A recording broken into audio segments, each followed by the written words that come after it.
Welcome to F.O.D. Overdrive, the podcast that keeps you up on your Friday nights. We're a three-man team, tonight a two-man team that also has a weekly conservative terrestrial program. Sundays, 3 to 5 p.m. on 94.9 News Now, WJJF in Connecticut, Long Island, and Rhode Island, called Freedom on Deck. To live stream the station and listen to our program, go to freedomondeck.com or 949newsnow.com and click Listen Live, or listen to all of our back shows of Freedom on Deck and F.O.D. Overdrive. On the site, you can get daily updated news contributions from Chet Martin, that's me, Lee Elsey from The Lee Elsey Show, Julio Rivera from The Reactionary Times, and Alex Newman from The New American. I'm Chet Martin, joined as always by the redneck, the Long Island redneck that is, though, Brian Bro. Brian, what's up? Hey, everybody. What's going on? How have you been dealing with that traffic with Trump out on Long Island? Oh, man, dude. It's pretty bad, man. It was bad. But the best was the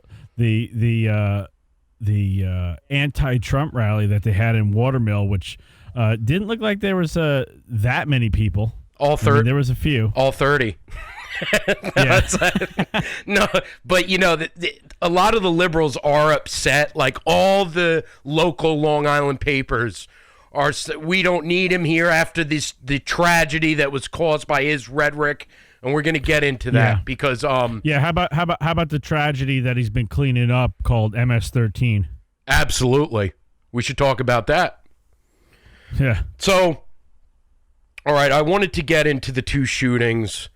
We're going to kind of discuss them a little differently. Well, let's start with El Paso. So this manifesto that was put out by Patrick Crucius, if I'm saying that correct, is the basis for the argument that the shootings were inspired by President Trump. The media has been saying that, Brian. Democratic presidential candidates have been saying that Trump's the reason for this shooting in El Paso. All of his critics are saying the same thing.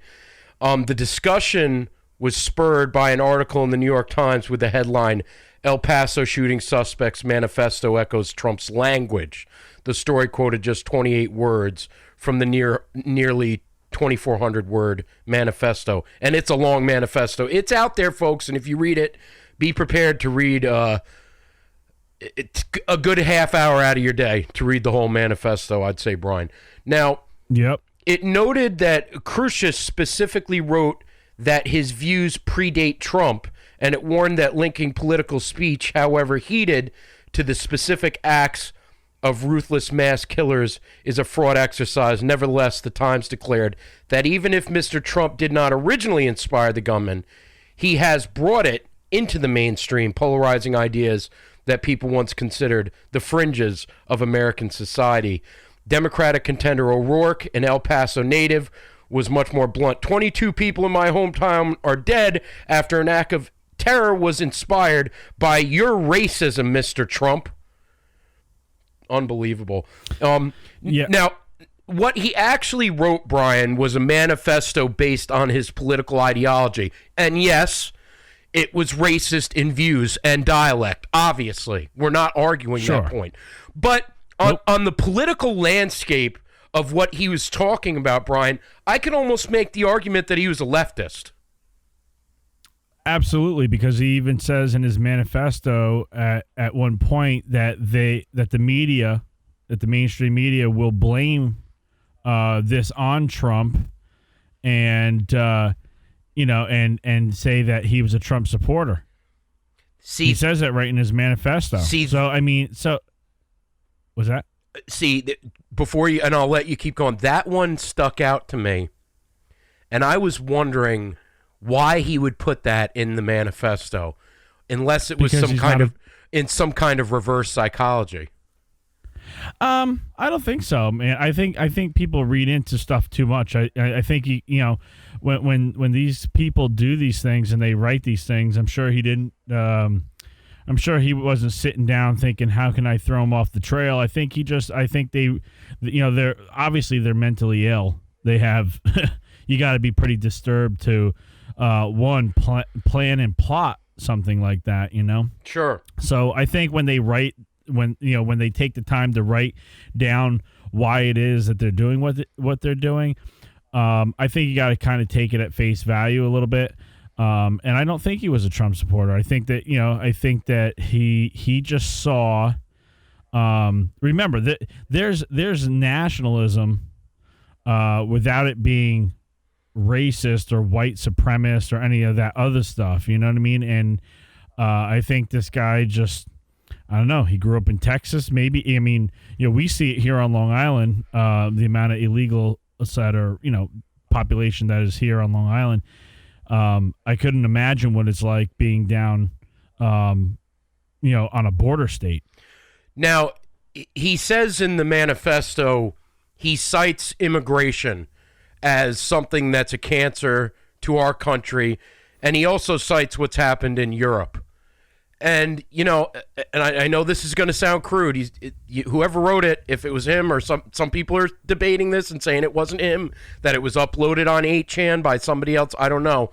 But that thought process is here, and it's prevalent, and it's being used by the left and the right in a way that's dividing us in a big way. And, legal immigration is not something that we disavow. We disavow illegal immigration and illegal immigrants coming in without any background checks. But correct. But this manifesto, to me, there were some red flags with it. And this guy supposedly only had a high school level education. I don't know. I read it, and it looks like something that could have been written by I don't know, take your pick, Michael Savage, somebody with a great level of a degree of education. This guy, I mean, he wasn't a dummy. If he didn't go to college, there was probably a reason for that. What do you think about the fact that maybe he didn't draft this manifesto? I guess anything's possible. But I mean, keep in mind, not every kid that's in high school is, a video game playing,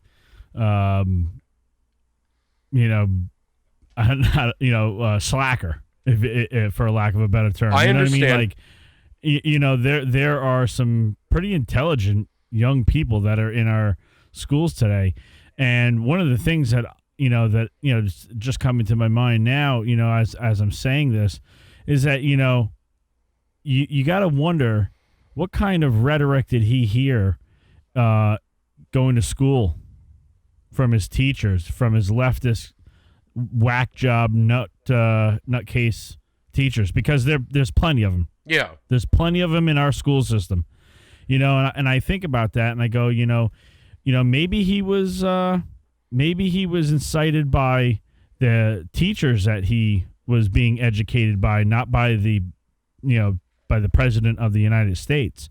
Maybe he was bullied in school by kids that were illegals that weren't even supposed to be here, but were here. I'm sure, being on a border state, I'm sure he went to high school and elementary school with plenty of illegal kids.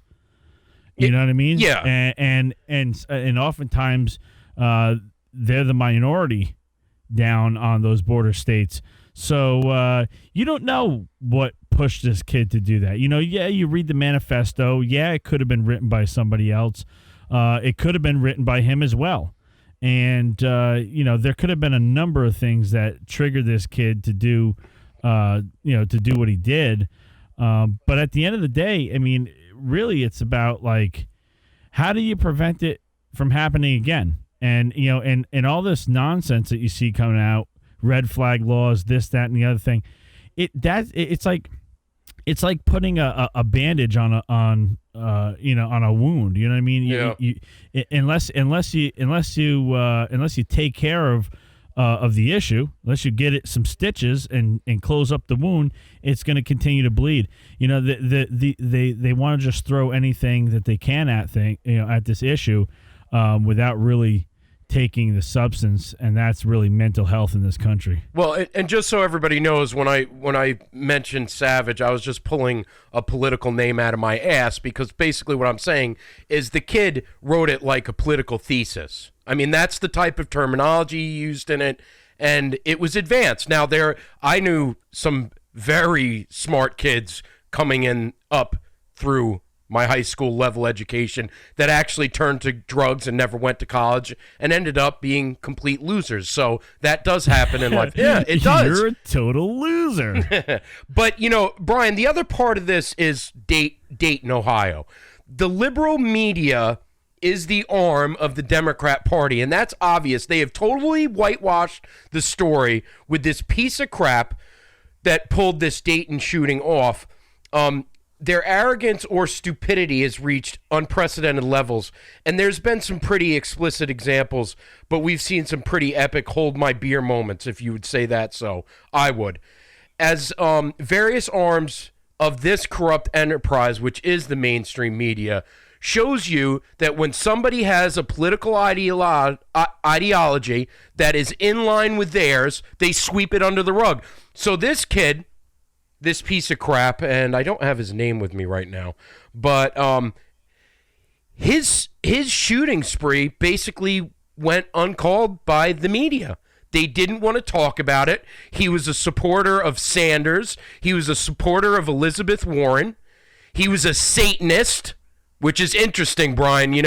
Democrat and Satanist, they go hand in hand, and that's why they hate God. And, he also was in, this fantasy rape band, which is completely off the chains. But what I'm reading about this guy, his girlfriend said she wasn't surprised by it. There were red flags on this guy. There were red flags on the shooter in El Paso. His mother said, the shooter in El Paso's mother said that she came forward to the police months before he went on this shooting spree. But going back to this punk in Dayton, I mean, he was an absolute leftist, and the media won't cover the story. Oh, well, because they can't say it was a white supremacist, because then that would just reflect on them when everything else came out. And in fact, the Dayton kid ended up killing his own sister. Yes. In the shooting. I mean, so think of the tragedy that family's going through, where not only did one of your children carry out the shooting, but one of your other children was the victim of it. Did you see Alyssa? Did you see Alyssa Milano? She actually deleted the tweet, but she was like, no doubt his ideology may have been towards the left, but keep in mind he was still white. I'm like, what? These people are so sick, Well, she's a freaking retard.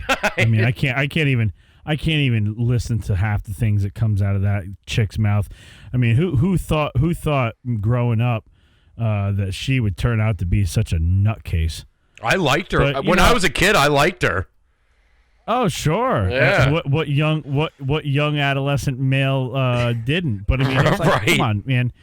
It's the thing that gets me about all this nonsense with the left is that they always have some spin on it until they can't spin it. You know what I mean? Just like you were saying.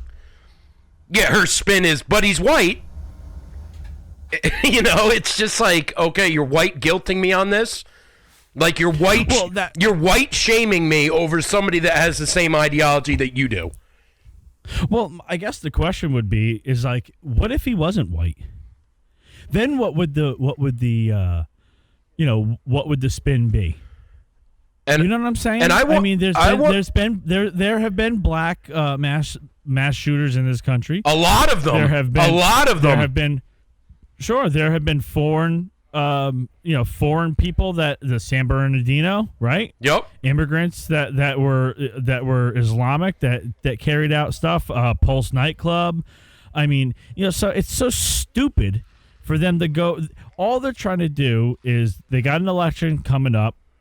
They're trying to take back the presidency. And they know that they have to try to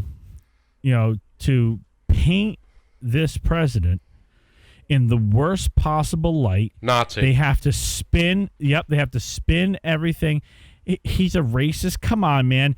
3 or 4 months ago, he had the entire White House filled with black representatives from across this country signing prison reform bill. His daughter, his grandson, his son-in-law are Jewish. Right. My God. It's so stupid. Stop. I mean, let's keep in mind before I can't think of her name off the top of my head. Remember, she was on The Apprentice with him. What was her name? The black chick. Yeah, she turned her back on him recently. Yeah, turned her back on it. But I mean, he had her in his cabinet. He made made her a star. He made her a star. Sure, but she was in his cabinet as one of his advisors. It's like, give me a break, man. All they have is racist. Bad. Misogynist. He has more women in his cabinet than Obama did, but he's a misogynist. I think he has more women in his cabinet than any president prior. I think you're right. I believe that is the statistic. Well, because the bottom line is Trump wants the best of the best. It doesn't matter if you're man, woman, black, white, Asian, whatever the case may be, he wants the best. We know that. And that's been the way he's been for years and years and years. And that's why they hate him. That's exactly why they hate him. They know they can't. What are they going to beat him on? Are they going to beat him on the economy? No. Are they going to beat him on jobs? I know. Are they going to beat him? Are they going to beat him on infrastructure? I mean, what are they going to beat him on? No, Russia failed, so now it's racism. Correct. You are hitting it on the head. That's what it is. Scandal blew up in their face, so now they have to paint him as this horrible, evil person. And and it's funny because they just had a poll that came out, and it was like, I want to say it was 70-something% of independents actually agree with the president on immigration. That's a big number, and that's going to come to burn them right in their rear ends. Before we get going, Brian, and I do want to wrap this because we've been going for about 15 minutes on this topic, but there are actually two mass shooters that are connected to the candidates. One of them was the guy that shot Steve Scalise, who actually worked on the Bernie Sanders campaign in 2016, and now this shooter is in Dayton, who actually has a connection too, with his support, albeit. And I'm not saying Elizabeth Warren or Bernie Sanders put the gun in his hand or anything like that. I'm not going to be like a leftist and claim that. But tell me one mass shooter that said in any of his manifestos or any of the backlogs in his social media that was a supporter of Trump. You can't name one.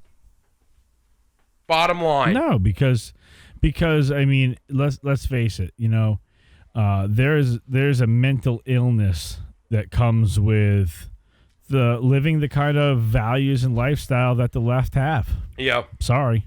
No, you're absolutely right.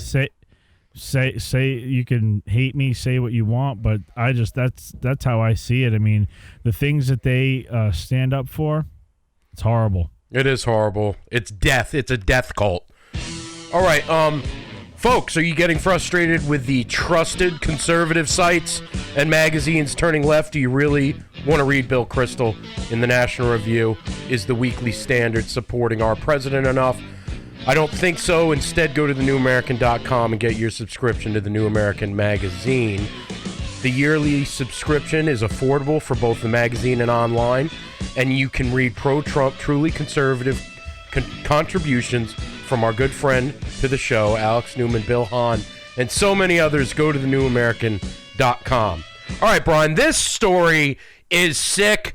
And I'm going to tie it in with something that's happening here on Long Island as well, which I'm sure you know about. But a movie is coming out in September. Will be showing liberals stalking supporters of President Donald Trump. It has lost advertisement on ESPN in the wake of two mass shootings, which we were just talking about. The movie is called The Hunt from Universal Pictures. Shows people hunting down deplorables, a term failed presidential contender Hillary Clinton used to describe supporters, of course, of President Trump during the 2016 campaign. This is a quote from the movie, Brian. Did anyone see what our fucking commander-in-chief just did? The character asked others early in the movie, reported The Hollywood Reporter. At least the hunt's coming up. Nothing better than going out to the manor and slaughtering a dozen deplorables. According to the reporter, the movie's script features blue state characters choosing to hunt red state characters who expressed pro-life positions or whether they were deemed racist. One executive who passed on the script told the outlet that he didn't even read it, adding, "The idea seemed crazy to me. I'm not going down that path." Good for him. Employees in the different departments were questioning the wisdom of making such a movie. In these times, added a filmmaker, with ties to Universal, in light of the horrific recent shootings, is this not the most craven, irresponsible, dangerous thing to do of exploitation? Executives have tried billing the film as satire, though it's unclear what's satirical about it. A search for interviews from anyone involved with the film didn't turn up anything. Brian, I'm reading that from the Epoch Times, which you love. Now, this is a dog whistle, if I've ever seen one.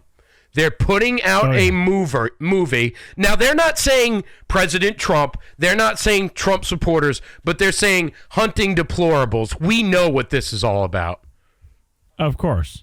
Of course. I mean, Hillary said it herself. Actually, I heard that she pre-ordered tickets for this thing.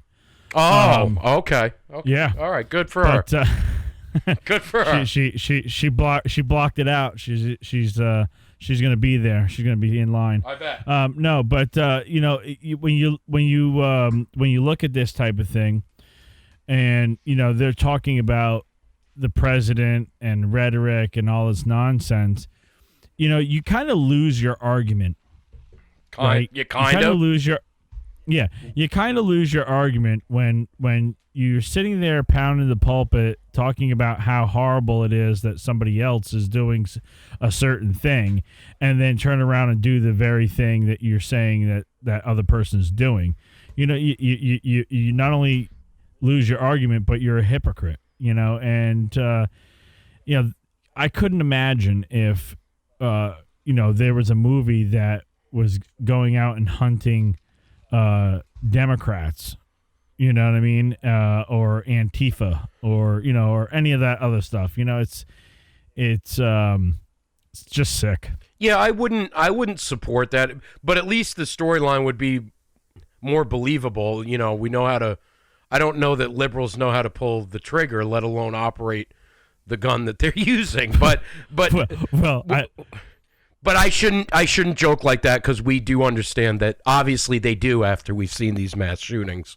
But the point is that the rhetoric coming out from Hollywood is to spur on violence against conservatives. Sure, we saw that with the last election. Remember the Trump rallies and everything. Oh yeah, and whatnot. I mean, they were attacking women, man, innocent women. They were just attacking, like, who? It's crazy. Could you ever imagine seeing a time where grown men openly attacked women in the streets? No. It's crazy, And so, we saw that with the last election. They're ratcheting up the rhetoric. It's no coincidence that this thing is coming out 1 year prior to the election. So that it gives plenty of their nut job loonies that they know are hiding in the corners and living in their parents' basements to come out of the woodwork, right, and carry out these mass shootings so that they can push the if you vote for Trump, you're going to have more mass shootings. If you vote for us, we'll ban guns. And, I wanted to tie this in because we're from Long Island. Now, I don't know if you saw this, but there's this story coming out of Patchogue where they have flyers reading death camps for Trump supporters now. And they were turning up on various locations throughout Long Island, New York this week, including on Republicans' homes, cars, and actually some of the staffers that work for Congressman Lee Zeldin.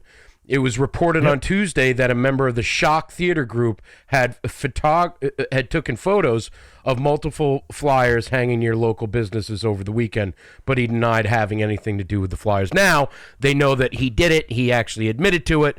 So they pulled back and said they were sorry. Sorry, you're talking about death camps? Are you kidding me? Oh, and if you to describe it, I mean, like just look it up if you're listening to the show. But to describe it, it was like a skull, and it had a red tie, a suit, and it was written in, it looked like it was written in blood. It's Trump's. It's Trump's silhouette. Yeah, with the skull. Yeah, a creepy looking skull, and it says "Death Camp for Trump supporters now." Right. And it's like, come on, exactly what they were trying to get at. Oh. And so it's no coincidence you're seeing that right here on Long Island. You're seeing it in the city with a lot of the stuff that's going on in the city. It's not going to stop. I'll tell you, if anything, they're going to keep it up, because what they're trying to ultimately do, in my opinion, is I think that the left is definitely trying to push this country towards a second civil war. That's just my opinion. No, you're right. You're right. I really, truly believe that. I mean, if that wasn't the outcome that they're looking for, then they wouldn't be doing the things that they're doing. They wouldn't be coming out with these movies. You wouldn't be seeing flyers on the streets. You wouldn't be listening to the rhetoric. You wouldn't be listening to them talk about socialist ideas and communist ideas, free everything for illegals, open borders, just a slap in the face to pretty much every American that loves America. If you love America, you are their enemy. And it doesn't matter whether you have an R or D in front of your name, or behind your name. You know what I'm saying? No, it doesn't. And it doesn't matter if you're black, white, Hispanic, red, yellow, brown, blue, you name it. As long as your ideology doesn't fall in line squarely with theirs, you're the enemy. Correct. Yep. Bottom line. All right, so we got some sponsors, and they're a motorsports team. Midget Motorsports is a family-owned and operated NASCAR modified team based out of East Hampton, New York. You'll see them full-time at Riverhead Raceway, also part-time scheduled on the NASCAR Wheel and Modified Tour. Driver number 4, Corey Midget, who is the driver that entered full-body cars in the Charger division at Riverhead in 2012. Sorry, I kind of flubbed the commercial there, but and won Rookie of the Year, and a total of 4 races in 4 years. It's their 4th year in the modified division. The family, Brian Sr., Michael, Brian Jr., and Corey, rely on outside donations. If you're interested in helping this Trump-supporting race team, contact Brian Sr. at the number 516-236-8498, or you can go to freedomondeck.com, click on the race car number 14, and it'll bring you to a page that details where you can get in touch with Midget Motorsports. All profits go to Corey's ability to continue racing. You'll see the Freedom on Deck logo on the car this season in Connecticut and Long Island, along with their Trump sticker and flag. All right, this one's wild. I mean, everything is just this week is just, I call it unhinged week. Everybody's unhinged, Ryan. So yeah. So this is a crazy month. It's a lot like Black History Month or any of the other months that they have. Unhinged Liberal Month. The unhinged month. It's nuts, man. The media is continuing to attribute the mass shootings in El Paso and Dayton to President Trump, which is ridiculous. And the elements of said political persuasion continue to show how evident their TDS is, which is called Trump derangement syndrome. This appeared to be clear when it was on display by NBC contributor and former FBI assistant director. That's the crazy part about this, Brian. For counterintelligence, Frank Figluzzi. That's a nice name there. Who claimed on Monday, he claimed on Monday that President Trump ordering the American flag to be put at half staff until August 8th in honor to victims of both tragic shootings could actually serve as homage to Adolf Hitler and white supremacists. The president either is getting really good advice and rejecting it, or he's getting really bad advice. We have to understand the adversary, that the threat we're dealing with. And if we don't understand how they think, we'll never understand how to counter them. So it's the little things in the language and messaging that matters. The president said that we will fly our flags at half-mast until August 8th. That's 8-8. Now, I'm not going to imply that he did this deliberately, but I'm using this as an example of the ignorance that's being demonstrated by the White House. The numbers 8-8 are very significant in the neo-Nazi and white supremacist movement. Why? Because the letter H is the 8th letter in the alphabet. And to them, the numbers 8-8 stand for Heil Hitler. So we're going to be raising the flag back up at dusk on 8-8. No one's thinking about this. No one's giving the advice, or he's rejecting the advice. Brian, this was an FBI agent? Oh, my God. Heil Hitler. Oh, my God. My God. Oh, my God. Oh, stop the hammering. Yeah, really. This is, and this was on NBC News. Dude, I saw one on MSNBC.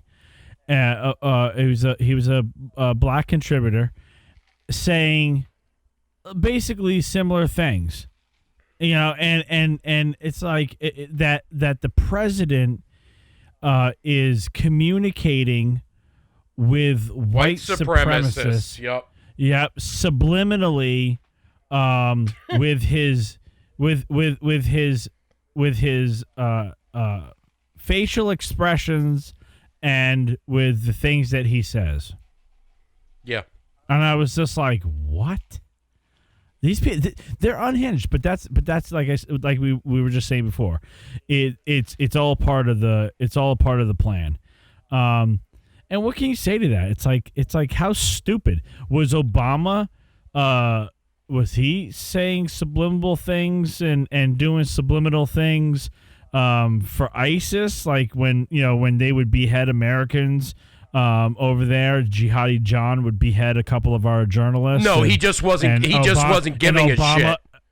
Yeah, and Obama would go out on the golf course. Was that like his subliminal message to ISIS, being like, "Yeah, good job." Yeah, he's like, hole in one, guys. Yeah. I just you just made par. Keep going.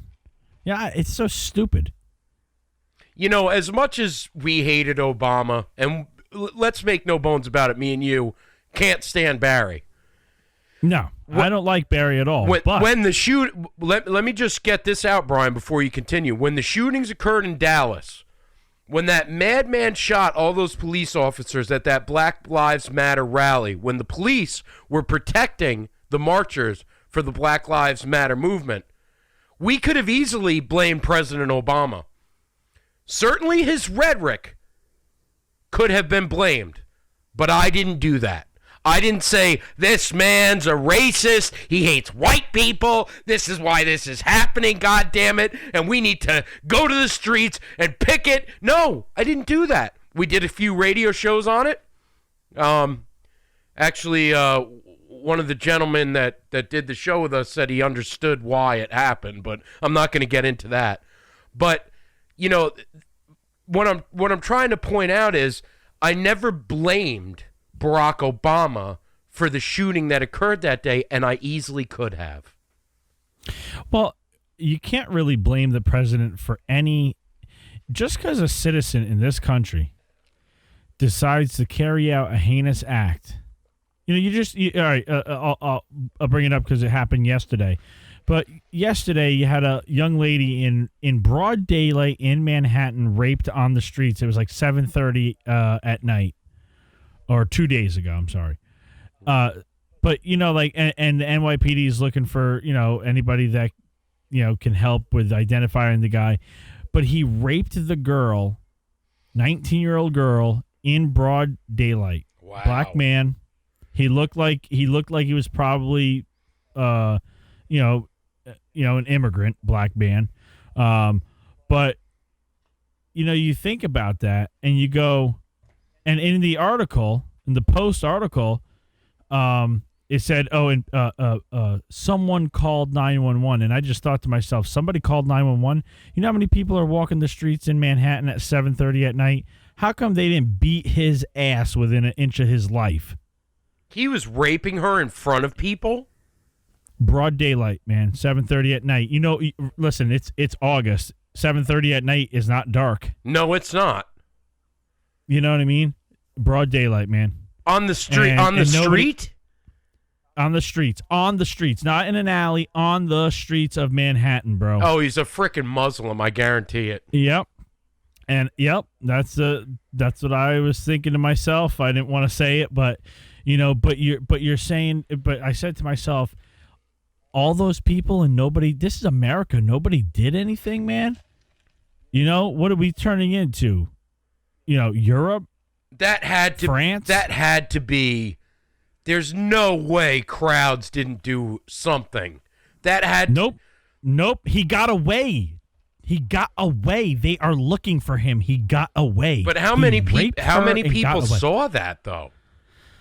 Well, it didn't say how many people saw it. It just said that it was 7:30 at night. It was in Manhattan, and it said somebody called 911. Because that's what it said. Someone. There was a video not too long ago where they did it in a way that it was to get a reaction. It was actually this man that was pretending to marry this little girl, and they did it to see if anybody would react in New York, and everybody did. I mean, there were people that were ready to kill this guy. So, right. I'm just wondering if this happened somewhere off. I can't imagine groups of people, even though it's New York. I mean, I would hope that somebody would do something. Well, go look up the New York Post article and you'll see for yourself. Now, not to get away from what I was trying to get. A point I was getting at is that you can't blame De Blasio because that happened. No. You know what I mean? I mean, he doesn't know that guy. He didn't mean for that to happen. It's New York City. There's millions of people that visit New York City every day. How could he ever know every crime that could be committed in the city? No more than the president of the United States would.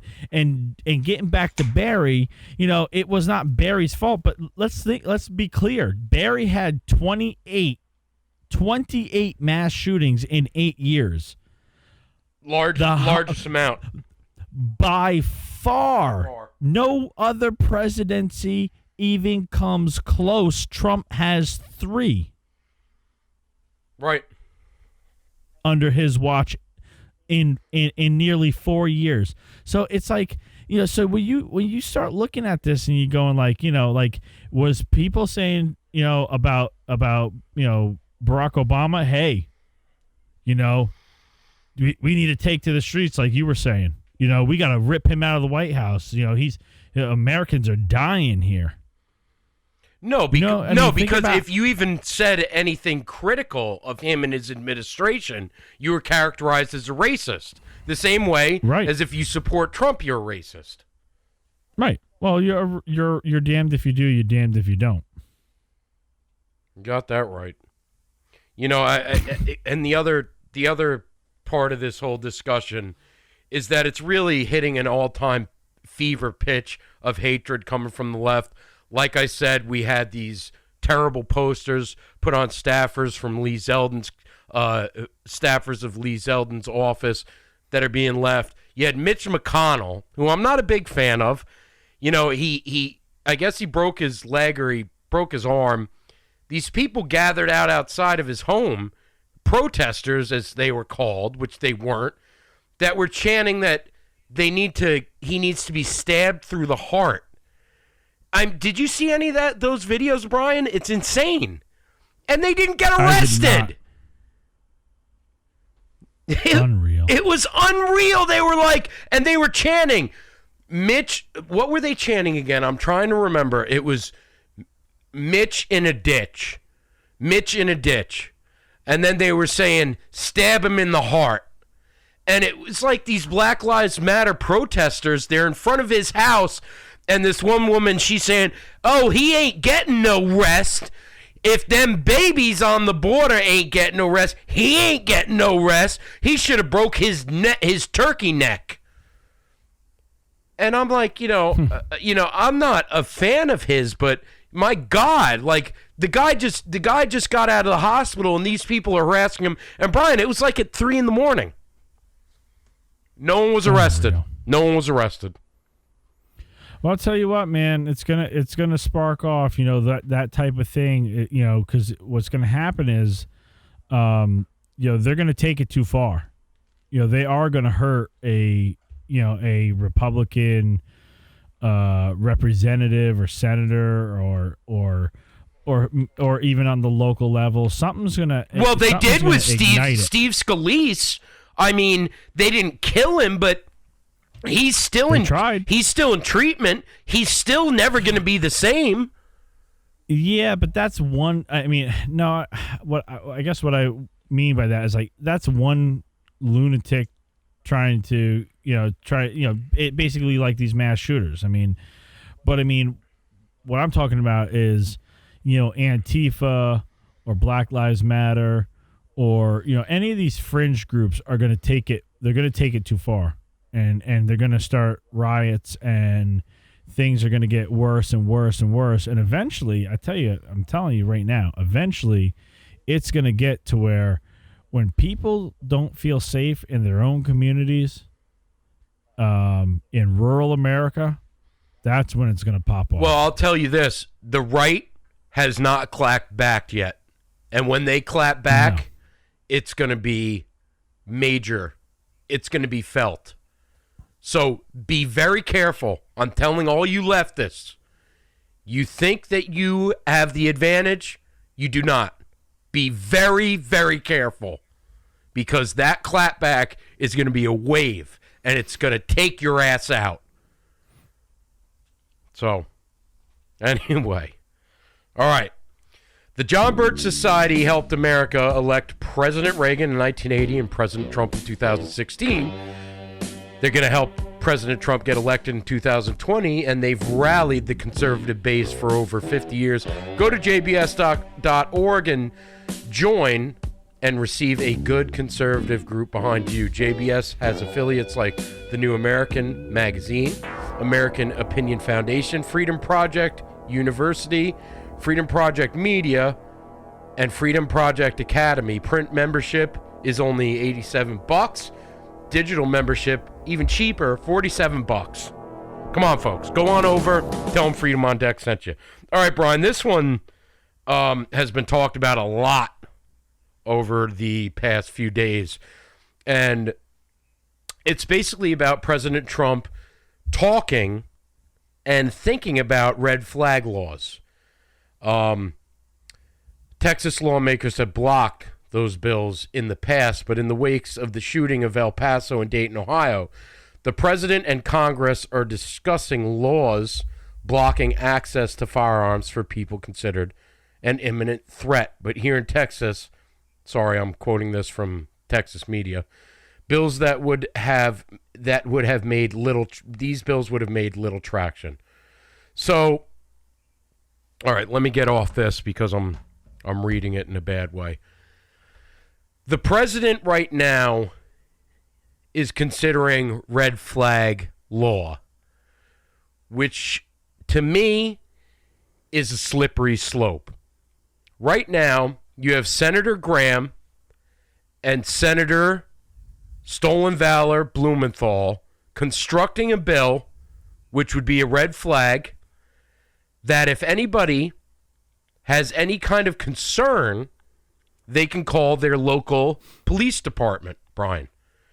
Now, here's where it gets kind of crazy, and this is coming from Dana Lash, and she's really pro 2A, and she knows her stuff. What they can do is make a simple phone call and say, Brian Bro said something. Brian Bro put a tweet out. Brian Bro, I'm concerned about Brian Bro. The police show up 14 days later after the complaint, knock on your door, ask you, let us in. They have their warrant at that point because of this complaint. They come in, you have to open your safe, and from what I understand, at that point, they take your weapons. Whatever you have, they take. Now, 14 days later is the only time you can go in front of a judge and fight the charges that have been put against you, which is far too long. My issue with these red flag laws is that this is going to end up undercutting Second Amendment Americans in a way that could be disastrous. And if President Trump gets behind this, I'll tell you this, Brian, if he gets behind this, he will lose in 2020. Oh yeah. And what about let's roll it back for a second, because you got to dissect what a red flag law really is.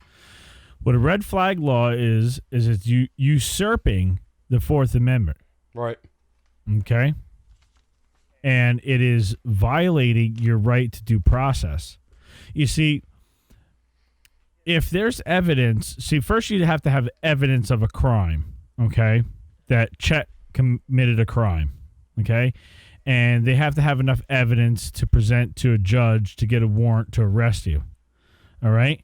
And once they have enough evidence to get a warrant to arrest you, they present that evidence to a judge and the warrant is set, okay?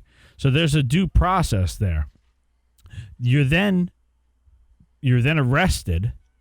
You read your Miranda rights, and you have your chance to have your day in court, so to speak. You know, you can get a lawyer and all this other stuff.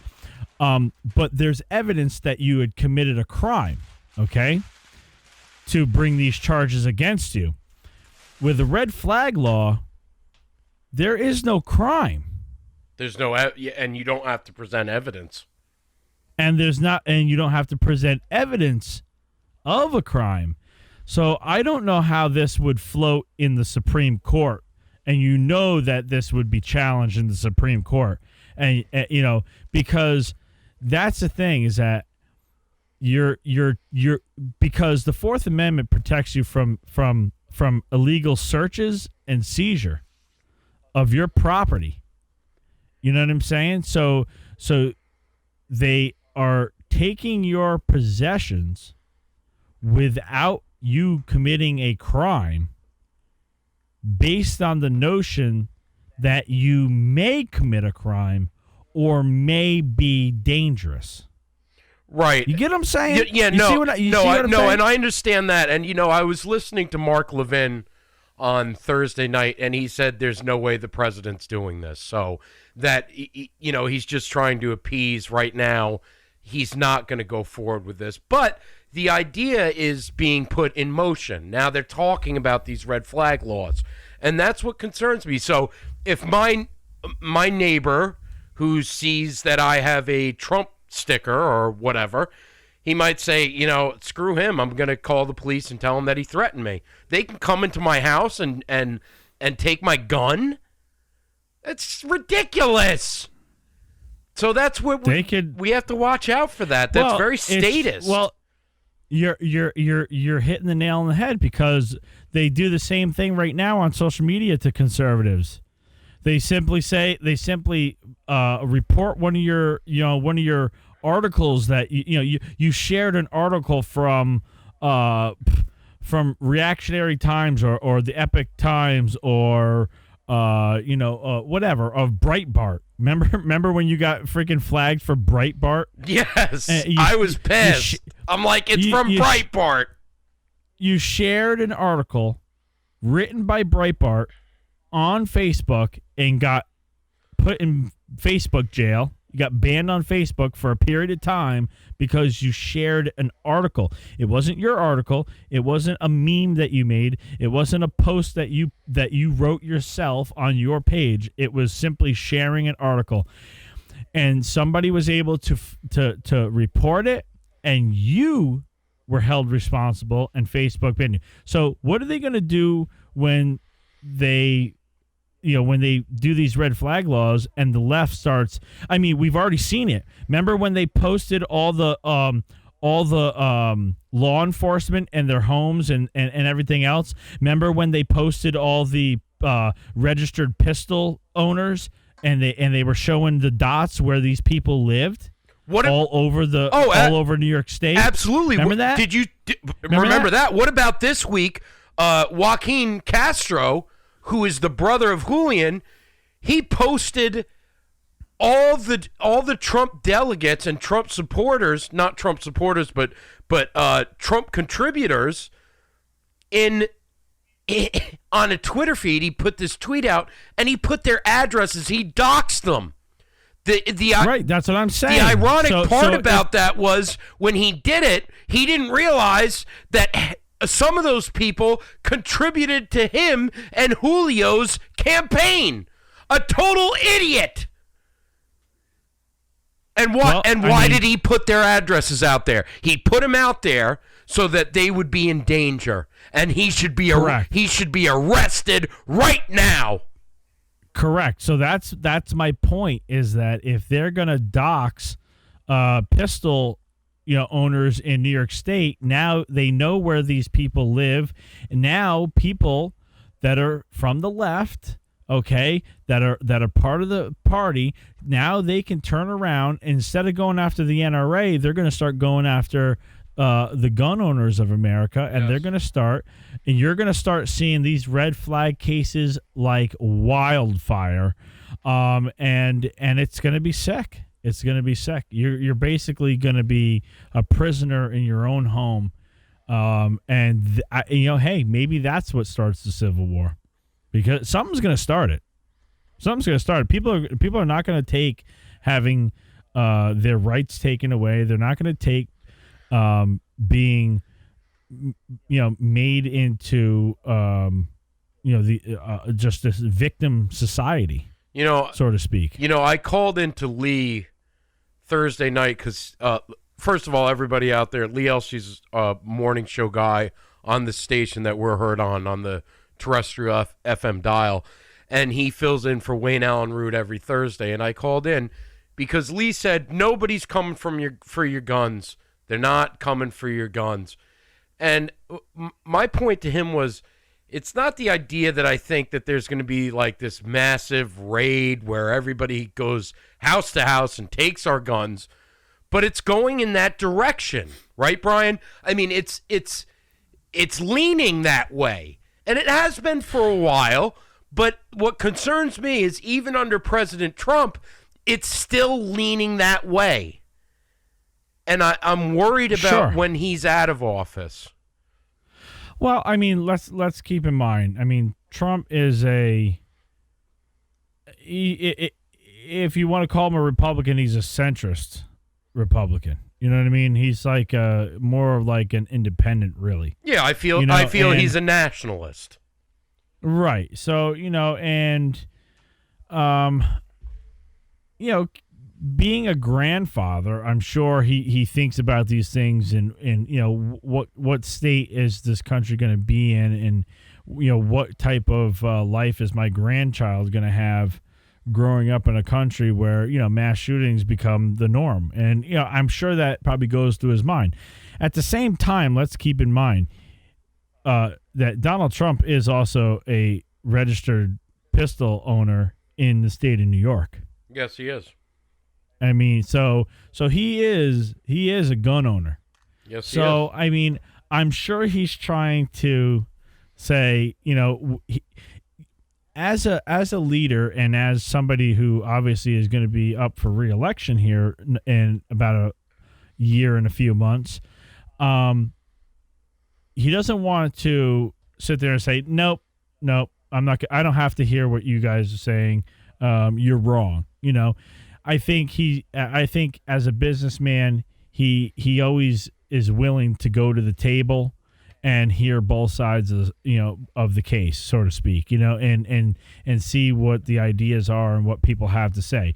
Now, if it's obviously with any bill, they're also going to have lawyers and constitutional scholars and people that are gonna make sure that they're doing this in a way that isn't going to get just overturned in the Supreme Court in a year or two. You know what I mean? Because that's what would happen. If it's unconstitutional, they're going to make it in such a way that it's constitutional and gets the job done, so to speak. So I think President Trump isn't going to sign off on anything that is like some blanketed open, you know,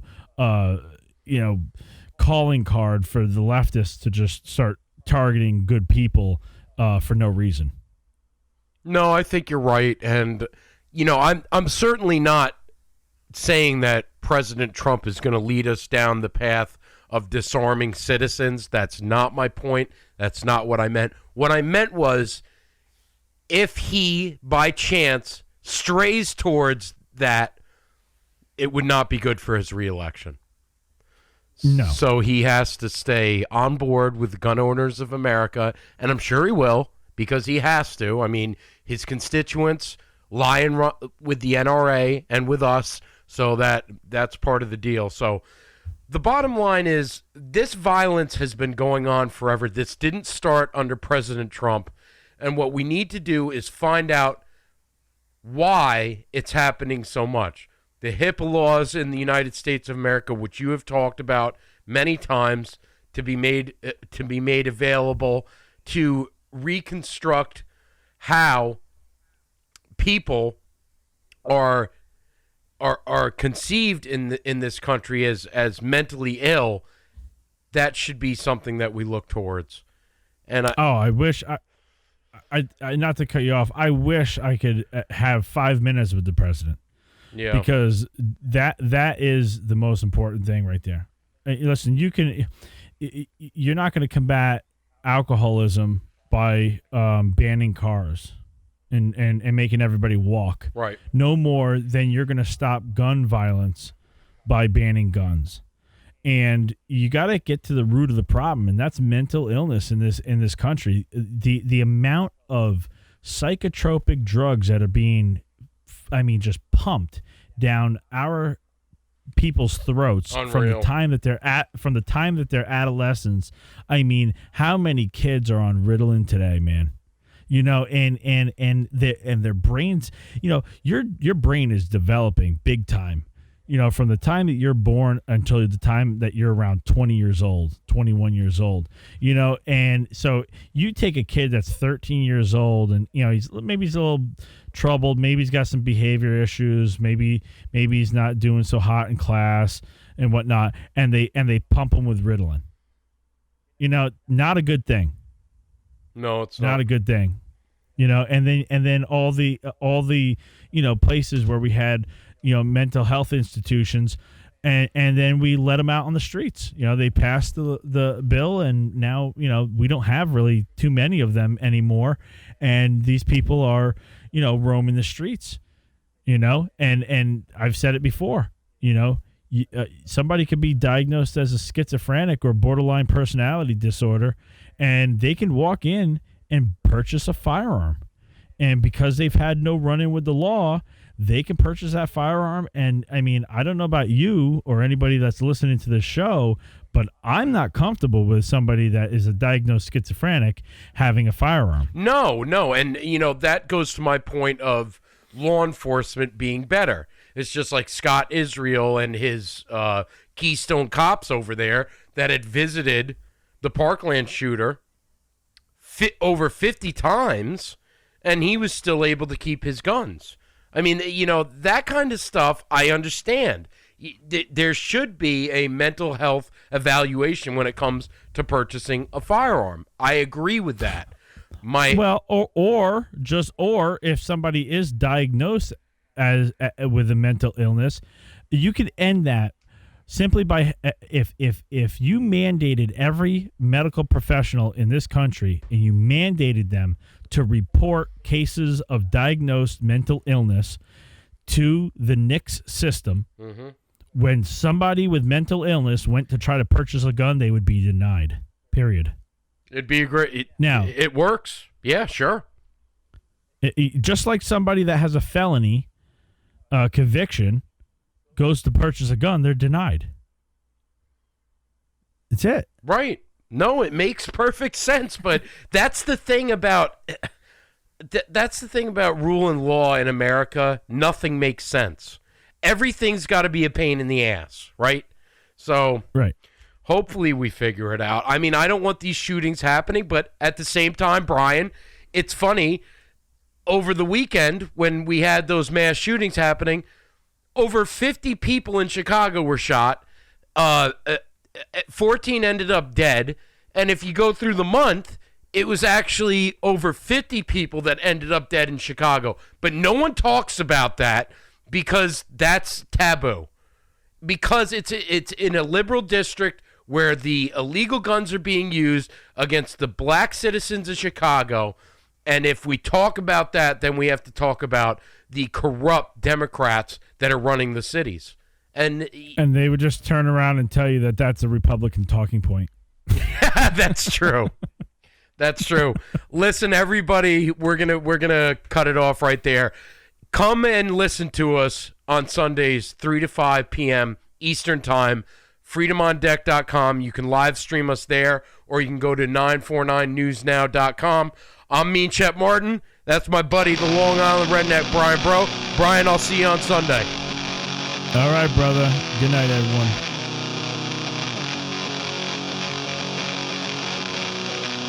Friday night we'll be drinking Manischewitz, going out to terrorize Goyam. Stop and shake it, screwing chicks as long as we're home by Saturday morning.